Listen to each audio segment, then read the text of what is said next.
Sanibona Ninjani, welcome back to our YouTube channel, KZN Podcast.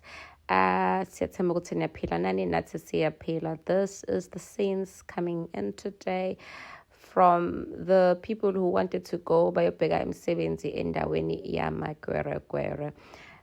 Before we dwell in it, please guys, la bekufuna abantu aba-400 imagine sicela nibuka ama-adverts. Please watch the adverts, even if one advert, so that sizokwazi siqhubeke nganza kwethu sinisupport, sihambe amamashi, sihambele le ndawo, sinitshengise ezweni ukuthi kwenzakalani ihlelo. Mhla 30 June uyeza kusobe kumele sigcwale i-South Africa yonke ngoba nina nizobe nihleli endlini sabe. So please support us.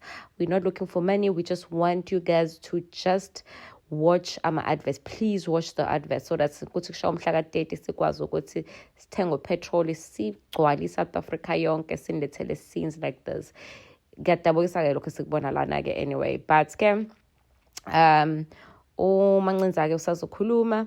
Let's play the song, then I'm going to speak again, and then you watch exactly ukuthi bawenzeni amaGweregwere le namhlanje. I'm very excited, but please first watch the advert. Please watch the advert ukuze siphume ngenkani. Namhlanje besifuna ukuyeshewudi sihlala usuku lonke simgadele kahle hle ngoba lamabhasi ayafela sikwazanga ngoba nina yini nganje. Watch the advert, please. Thandwa sami.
I'm not so sure why South Africa is harboring foreigners and bringing foreigners in the country and doesn't want to fight foreigners while South Africa has so much unemployment rate.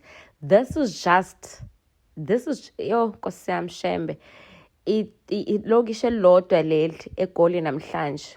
Ulakho uMancinza lo welakho naye ke nje umunye lo okubonakala ngathi sifuna ukuzivulela iqembu lakhe, because when this thing started bengathi ungaphansi kwe-MK, but ubukeke ngasekho-ke kwe-MK ngasayinaki into zakhona, because I think they are angry of the fact ukuthi obviously abayitholi ikhundla ethile. But however, he's doing something well and something proper for South Africa. So waseqamba lento kwethe ilakho MK i-youth help desk workers desk but manje useyibiza ngelakho ke ukuthi mhlambe ungenzeka ukuthi one day uzifunela nawe ukuthi inkosi yami mhlambe abe ne-party, which is fine. He's really helping a lot of people, you know. He's helping a lot of people. These are people today eGoli ethembisa kade bephumele bezoletha ama-CV. Imagine bese kuyahanjwa kuyiwe enkampanini yokhishwa amakwerekwer ngathi bekudingala abantu abawu-400 ama-CV awu-400 njengoba nje labantu babona nje nawe ukuthi they are more than 400, they are beyond 400, they bacela ku-1,000. This is unemployment that we're facing in South Africa. Bese uyayibuza ukuthi why njalo kumashwa amamasha ehlezi egcwele? Because people are unemployed, bahlele emakhaya. Bikho njalo kuhleze kunamamashi. And then you ask yourself ukuthi uRamaphosa kanti udlani, uhlalaphi, ucabangani, yini lesekhanda lakhe, akayiboni yini lento enzakalayo. Nomuntu oyiphara nje oyisidididi uyabona ukuthi we don't need kwerekweres in South Africa, we don't need foreigners, we don't need illegal immigrants, we don't need them.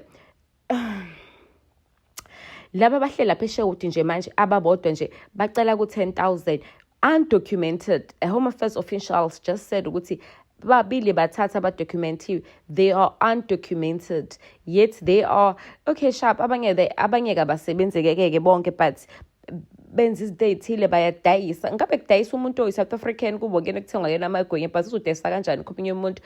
I don't understand ukuthi izwe elinje yazi i-South African stress kathi kwabe uthatha utshwala uphuzo ucabanga i-South Africa, because it just shows ukuthi politicians are just greedy human beings who thinks for themselves, for their businesses. They have no whatsoever abamcabangela umvote, abamcabangela umuntu babekile lapha esikhundleni. And we say this, we speak this way. I think zidinga ama-politicians ube no-numbers.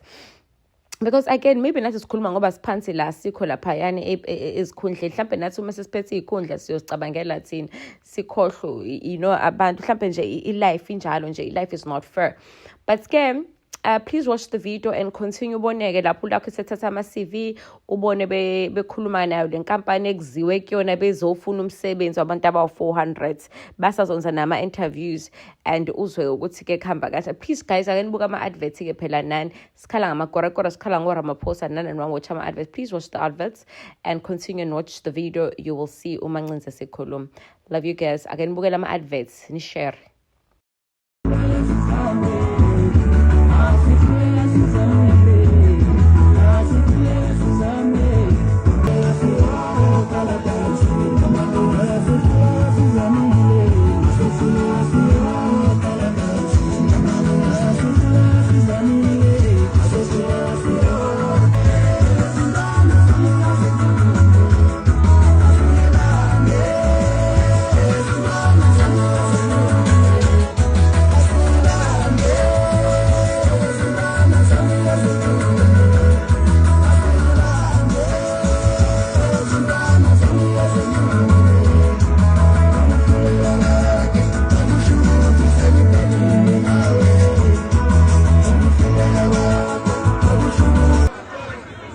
Balenile manje suka 30 maye safika ku0 amaphoyisa awulanda ibhabe emontweni kuyasetshenzwa manje.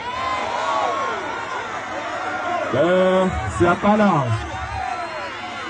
silinde labantu bala emakethe ukuthi bezositshela ukuthi baqasha ama-foreigners amangaki ukuze sizobanika ama-CV alingana nalabo bantu abama-foreigners abawaqashile. Labo bantu akho interview abazoyenza, bazongena nje bese beqasha abantu bokufika.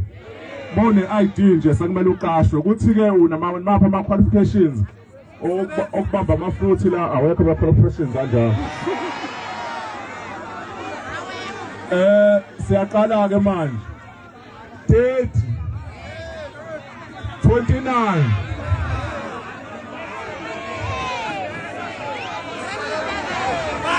Manini nankipisa. Manini. Ay, manini. 30 29 28 27 28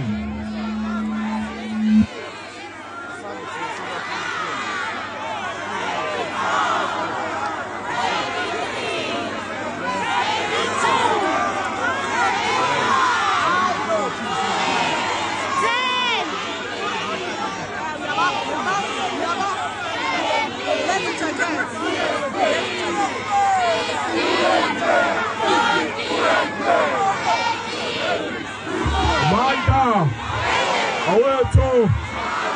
Okay comrade. Nangu umtimande volunteer uthi uyobalanda ke manje. Asike simlinde ukuthi uzobuya naye. Apha umtimande. Umtimande hamba namaphoyisa. Umtimande hamba namaphoyisa.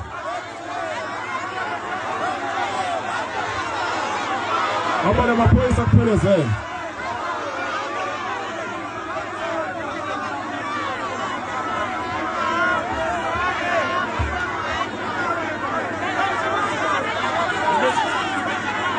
Oh, wow.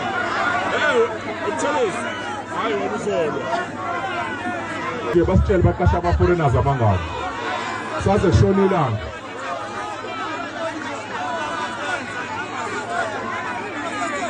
Hey, sithi udlala ingoma.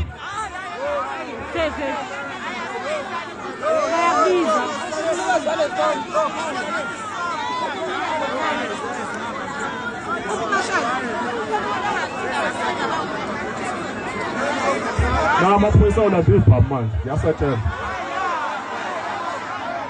sibhala ngempela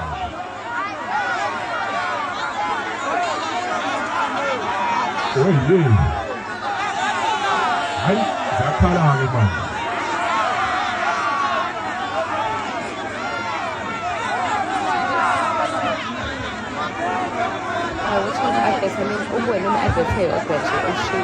asalinde amaphoyisa olazipha indawo simnikeze information guys. If you don't, asikwazi nasithanda ngoba manje sisebenzisa imali emaphaketheni. Advertise yodwa ngithembele islam ukuthi advertise yodwa ngithembele phansi. Ake sibuye sibone ukuthi ama-CV ayathathwa yini. Siyabona-ke uMancinza esekhuluma-ke nale nyana-ke nale company-ke lezi ecela amakorakora ukuthi ucela aqoshwe bese seqashwa-ke abantu base-South Africa and bebephume ngey'nkathi today. Kusasa nezolo kade behambile futhi sizothumelela ividiyo because besingakwazi siveze singakwazi busy nemashi. So we just want to show you guys how bad South Africa is, and this government does not see there's something wrong. Then there's something wrong with it. Now DJ le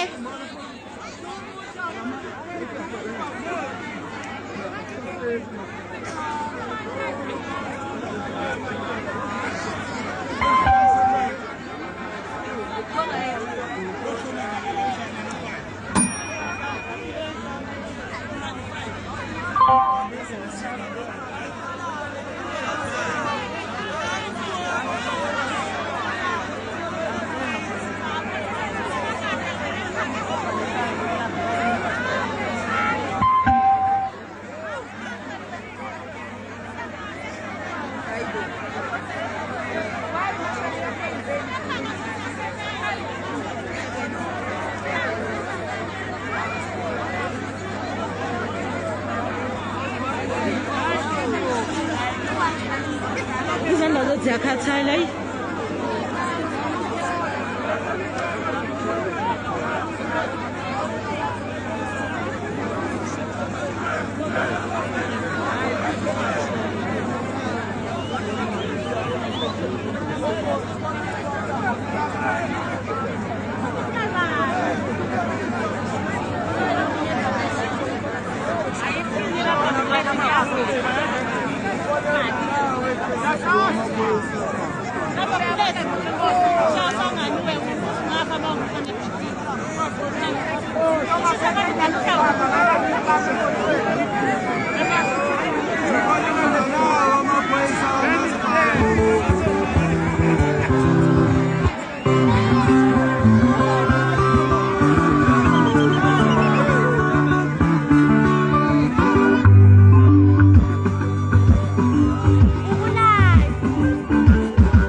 Amanda awethu comrade ngifuna wonke umuntu ophethe ifoni ashuthe ukuthi asiphethe lutho sidiscipline sipeaceful kodwa amaphoyisa ayosikhiphela ibhama afuna ukusidubula.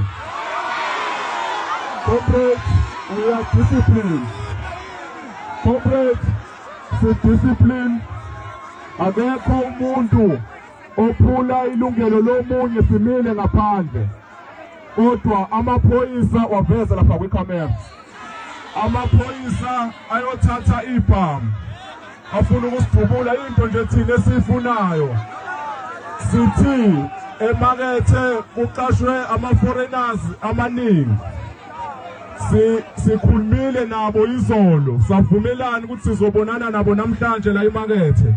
Njengoba simela ngaphandle, silinde ukuthi besitshele ukuthi baqasha ama-foreigners amangaki. Mase sivumelene nabo izolo ukuthi leyo number bazoyisho. Iyona number, iyona sobanika ama-CV alingana naleyo number leyo. Ukuze kuqashwe ama-South African. Ayikho into esisayenzile yokuphula umthetho. Kodwa amaphoyisa kunaloko ukuthi angene ngaphakathi eyobagqugquzela ukuthi abaphume kulomhlangano abawubambile bezositshela ukuthi bangaki abantu bokufika abaqashiwe, abantu abala emakethe abaqashiwe ama-foreigners. U-90% wabo abanawo amadokhumenti okuba la eSouth Africa.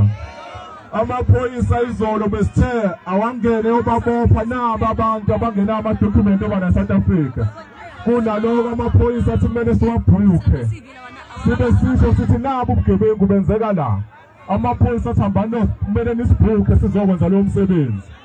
Kodwa njengamanje amaphoyisa adecide ukufuna ukusidubula. Yini thina esiyenzile wrong? Yini thina esiyenzile wrong ngoba siyasho nabo ubugebengu buyenzeka la ngaphakathi. Umthetho wase South Africa uthi umqashi uma eqashe umuntu wokufika engenawo amaphepha, amaphoyisa kumele abophe umqashi abophe nalowo muntu wokufika. Kodwa thina sama-South African kuyithina esivotayo. Amaphoyisa angamela ukusayida nama-foreigners. Ngifuna wonke izwe libone lento ukuthi yonke into esiyenzayo isemthethweni. Yonke into esiyenzayo silandela umthetho. Yonke into esiyenzayo sihlonipha umthetho. Kodwa amaphoyisa asayida nama-illegal foreigners. Into esiyilindile la ngaphakathi silinde ukuthi kuphume imanagement ne-CEO kade bewubambile lo mhlangano. Bebethe asifike la ngo-8 besho izolo. Kodwa njengamanje u-11:10 kade sibalindile. Yonke leyo nto ikhombisa ukuthi discipline. Bethi asifike ngo-8 safika ngo-8 kodwa manje seku-11:10. Amaphoyisa engangena ngaphakathi eyobagqugquzela ukuthi awuphele umhlangano besinika inamba ukuthi bangaka abantu abama-foreigners abaqashiwe. Siyazile ukuthi amaphoyisa amaningi kakhulukazi abaphathi bamaphoyisa bayabenefitha ngokuba khona ama-foreigners. Siyazi ukuthi abaphathi bey'teshi bayabenefitha ngokuba khona ama-foreigners. Lama phoyisa esinawo-ke wona azothatha ama-instruction from kubaphathi babo ukuthi dubulani labo bantu. Sazi yonke into eyenzeka la. Kodwa uma kumele kube umlando ukuthi safika emakethe silwela abantu base-South Africa. Safika emakethe sizosho ukuthi nawo ama-foreigners athatha imisebenzi yabantu base-South Africa. Amaphoyisa sidubulela leyo nto. Amaphoyisa fika bayangena lapho abantu abama-foreigners. Labantu abala ngaphakathi bangene ngokungemvumo kuba la eSouth Africa. Kumele umthetho uqale udlale indima kubona. Maseke uyezake kuthina, but thina njengamanje sithi sifuna bephume emsebenzini kuqashwa ama-South African. Kuyoze kube yinini sithi njalo masilungisa izinto abantu bayasilekelela kube yibona abafuna ukulwa nathi. Wonke labantu abaseyikhundleni ikhumbule ukuthi bangena ngevoti. Uhulumeni ngokuthi uvotelwa abantu abase-South Africa. Uhulumeni ngokuthi mina nawe sahamba saya kuma-meeting, kuma-station savota. wonke lamaphoyisa aholelwa yithina ngoba kubanjwa intela yethu. Amaphoyisa kumele kube ngathi uNkulunkulu kuthina. Amaphoyisa kumele sibahloniphe ngomsebenzi wabo. Amaphoyisa yonke into esenzayo kumele sihloniphe umthetho. Kodwa amaphoyisa akusho ukuthi uNkulunkulu womthetho. Umthetho akekho umuntu ongapheki komthetho. Uma kumele udubule umuntu, kumele lowo muntu kube ukuthi useyingozi kuwena njengephoyisa. Awumdubule umuntu ongaphethe lutho, ongaphethe isikhali. Awumdubule umuntu othi bawukhuluma naye uthi hlehlani ningangeni la benilalele. Ayikho into errong athi amaphoyisa singangeni ngaphakathi sanikhuza ukuthi manini la ngaphandle. Nayizolo bese kube kunje. Kodwa njengamanje bengase kuthiwa yabuzwa ngelinye ilanga ukuthi yini eyenza ukuthi njengoba befuna ukusidubula besidubule. Ayikho ukuthi bathole instruction kubaphathi babo. Umthetho uthi awumdubuli umuntu ongalwi nawe. Njengamanje siyacomplya kuyona yonke amaphoyisa into ayishoyo. Asikhiphile ngaphakathi saphuma ngoba siyawahlonipha sabala ngaphandle. Njengamanje sithi simele nje aseyokhipha ibhama emotweni asefuna ukusidubula. Kanti yini into ekumele size siyenze South Africa? Asiphethe ikhali, asiphethe lutho. Asilwi phela sithi aqashwa ama-South African. Kahle ngale kodlame. Ukube silodlame besongena la senze yonke into errong la ngaphakathi. But ngoba sihlonipha umthetho wase South Africa, sibambisene nawo amaphoyisa ekade ekhona izolo, namhlanje futhi simisele ngokubambisana nawo. Thina njengama leaders alo program yanamhlanje, njengama leaders elakho senza ngayo yonke indlela ukuthi sihlonipha umthetho. Sesike sanayo imarch eMaritzburg eInstitute sa discipline kwakhona abantu abaqashwayo. Sane march eThekwini eClaywood akaze kudutshulwe umuntu, amaphoyisa sasibambisene nawo. Sane march manda sane march eNewcastle sasibambisene namaphoyisa, akekho umuntu osake wadutshulwa. Sane march khona futhi eKZN eMandeni kwaSithebe, akekho umuntu owadutshulwa. Sane march khona la eGoli eFreedom Park, akekho umuntu owadutshulwa basasibambisene namaphoyisa. Sane march eThembisa, akekho umuntu owadutshulwa basasibambisene namaphoyisa. Yini ezokwenza ukuthi sidutshule namhlanje ngoba lezinto ezenza bezenza kulama march amanye adesinawo. Ayikho into wrong esiyenzile, kodwa ke amandla sacela mthuleni ngaba-provoke. Thulani lapho phezulu, thulani lapho, thulani lapho phezulu.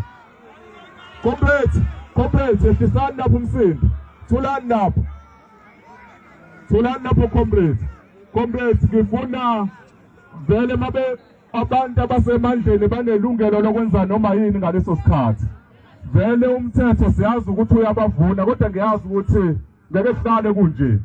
Ingakho ngithi ngifuna nikhipha amafoni masebeqala ukudubula, nibavidoraza yonke into yakwenzeka. Nasemarikane lento yenzeka ukuthi abantu bekhala ngomholo wabo bafuna ukuhola at least 12,000 ngenyanga. Kodwa amaphoyisa, uhulumeni wethu wakhipha instruction kumaphoyisa ukuthi adutshule abantu abalwele amalungelo abo. Kodwa eSenegal amabhunu ashaya imoto zamaphoyisa zayiginga phansi, amaphoyisa wadubulanga lapho. Ngaleso sikhathi uminister wamaphoyisa kwakubheka icele, wathi umebuzwa uminister ubheka icele ngaleyo nto, wathi ubheka icele bekuzochitheka igazi. Ingakho amaphoyisa engalwanga ashaya amaphoyisa azaginqa imoto zawo eSenegal ngoba kwababhunu kwabelungu. But makuyithina kulula ukuthi ama-leaders ethu akhipha ama-instruction ukuthi asidutshulwe. Siyazi ukuthi nani maphoyisa njengoba nilapho, akekho umuntu ngisho kuthiwa uyasebenza ungenaso isihlobo sakhe noma ingane yakhe engasebenzi. Leyo msebenzi ithathwa abantu bokufika. Sifuna ukuthi uqabanga, ufuna ukuphula leyo trick leyo ukuthi ubhekise ngakuthina wazi usilwela nengane yakho silwela nosisi wakho sifuna ukuthi wazi ukuthi uphula leyo trick ufuna ukudubula ubhekise ngakuthina wazi ukuthi ama foreigners alibulele izwe aletha idakamizwe South Africa sifuna akekho umuntu eSouth Africa eSouth Africa ongenaso isihlobo sakhe esicule kuma drugs yonke leyo nto yenziwa abantu bokufika mina njengoba namaphoyisa nizothatha ama instruction nenze noma yini manisidubula kulungile masibulawa yinini abanye bethu ngoba ngebhadi abantu abaningi la abantu abamnyama abalaziyo usizi lomuntu omnyama ngoba ke nisemandleni ngeke silivimbe bafethu nizosebenza ngomthetho wenu kodwa nazi ukuthi lento eniyenzayo ayikho right nazi ukuthi lento eniyenzayo nisebenzisa nje amandla esikhashane lawe ninikwe wona siyazi ukuthi abanye baphethe ibhamu nje abafuni but sebethola ama instruction ukuthi kumele beethe kuthina konke lokho nizokwenza ngelungelo elininikwa abaphathi benu kodwa sifisa ukusho ukuthi manisidubula ngeke nisiqede sifisa ukusho ukuthi noma